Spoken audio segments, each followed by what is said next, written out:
Pada zaman dahulu, hiduplah seorang petani bernama Toba yang menyendiri di sebuah lembah yang landai dan subur.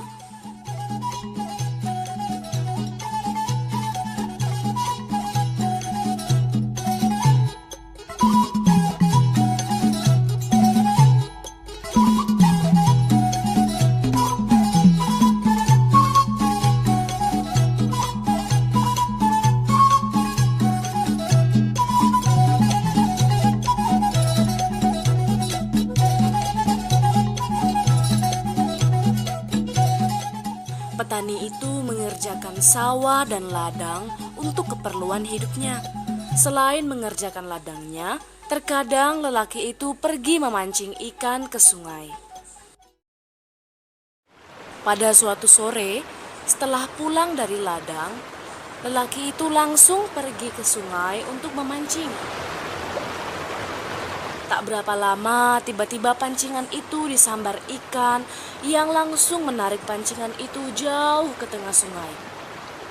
Hati petani itu menjadi gembira karena dia tahu bahwa ikan yang menyambar pancingannya itu adalah ikan yang besar sekali. Dia tersenyum sambil membayangkan betapa enaknya nanti daging ikan itu kalau sudah dipanggang. Hari mulai senja. Setibanya di rumah, lelaki itu langsung membawa ikan yang besar itu ke dapur.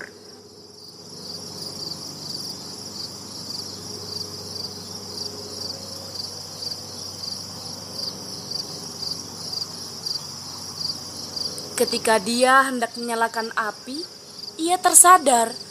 Ternyata kayu bakar di dapur rumahnya sudah habis. Dia segera keluar untuk mengambil kayu bakar di bawah kolong rumahnya. Setibanya di dapur, ia terkejut sekali karena ikan besar itu sudah tidak ada. Tetapi di tempat ikan itu tadi, tampak terhampar beberapa keping uang emas. Lelaki itu segera membawa keping uang emas ke dalam kamar. Ketika lelaki itu membuka pintu kamar, tiba-tiba darahnya tersirap. Di dalam kamar itu berdiri seorang perempuan cantik dengan rambut panjang terurai. Lelaki itu menjadi sangat terpesona karena wajah perempuan itu yang berdiri di hadapannya luar biasa cantik. Setelah lelaki itu menyalakan lampu, dia diajak perempuan itu mengawaninya ke dapur karena ia hendak memasak nasi untuk mereka. Sambil menunggu nasi masak, diceritakan oleh perempuan itu bahwa dia adalah penjelmaan dari ikan yang besar tadi. Pada suatu hari, lelaki itu melamar perempuan tersebut untuk menjadi istrinya. Perempuan itu bersedia menerima lamarannya dengan syarat lelaki itu harus bersumpah bahwa seumur hidupnya dia tidak akan pernah mengungkit asal-usul istrinya yang menjelma dari ikan.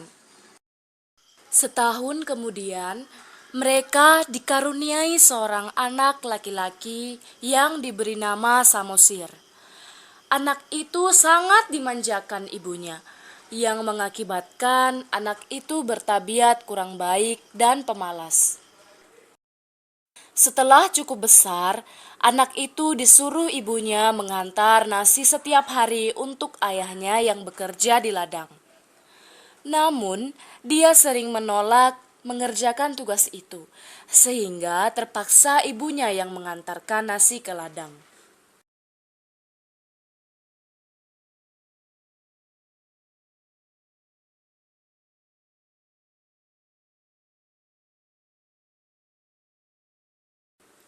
Suatu hari, anak itu disuruh ibunya lagi mengantarkan nasi ke ladang untuk ayahnya. Mulanya dia menolak, akan tetapi karena terus dipaksa oleh ibunya, dengan kesal pergilah dia mengantarkan nasi itu.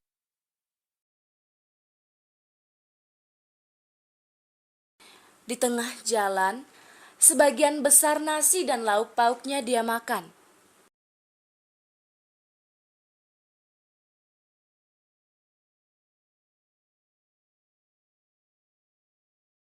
Dan setibanya di ladang itu hanya terdapat sisa-sisa nasi dalam wadah.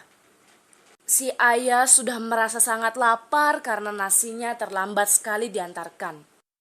Oleh karena itu, maka si ayah jadi sangat marah ketika melihat nasi yang diberikan kepadanya adalah sisa-sisa. Amarahnya makin bertambah ketika anaknya mengaku bahwa dia yang memakan sebagian besar nasi itu.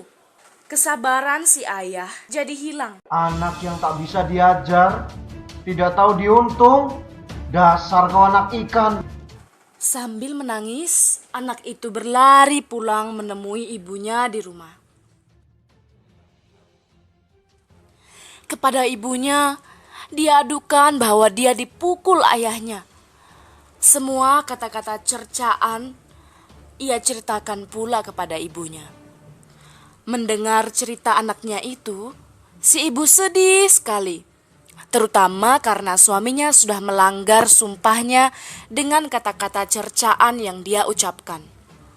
Si ibu menyuruh anaknya agar segera pergi mendaki bukit yang terletak tidak begitu jauh dari rumah mereka dan memanjat pohon kayu tertinggi yang terdapat di puncak bukit itu.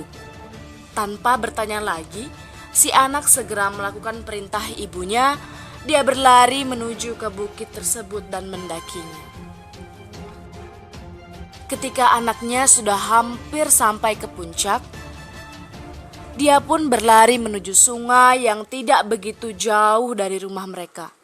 Ketika dia tiba di sungai itu, kilat menyambar, disertai bunyi guru yang menggelegar.